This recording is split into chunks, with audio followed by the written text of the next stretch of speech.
அப்படி போடு. என்டிஏவுக்கு அடித்த ஜாக்பாட். காங்கிரசுக்கு இடியை இறக்கிய சர்வே. முதல் பந்திலே சிக்ஸர். ராமநாதபுரம் மாவட்டம் திருவாடானை தொகுதி அரசியலில் தற்போது பெரும் அதிருப்தி நிலவி வருகிறது.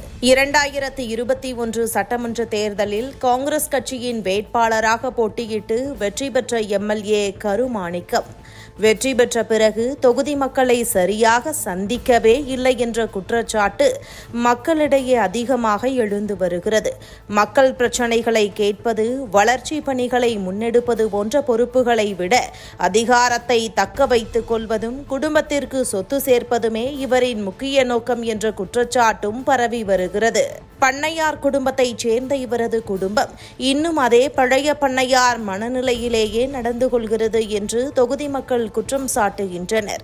மக்கள் பணி செய்ய வந்த இவர் கடந்த 5 ஆண்டுகளில் என்ன செய்தார் என்று திருவாடானை தொகுதி மக்களிடம் கேட்டால், அவருடைய குடும்பத்திற்கு சொத்து சேர்த்ததும், அவருடைய இடது வலதுகளுக்கு டெண்டர் எடுத்து கொடுத்ததும், அதன் மூலம் கமிஷன் பார்த்ததும் மட்டுமே கடந்த 5 ஆண்டுகளில் அவர் செய்த சாதனை என்று அந்த தொகுதி மக்களே குறிப்பிடுகிறார்கள் என்ற குற்றச்சாட்டுகளும் வலுத்து வருகிறது.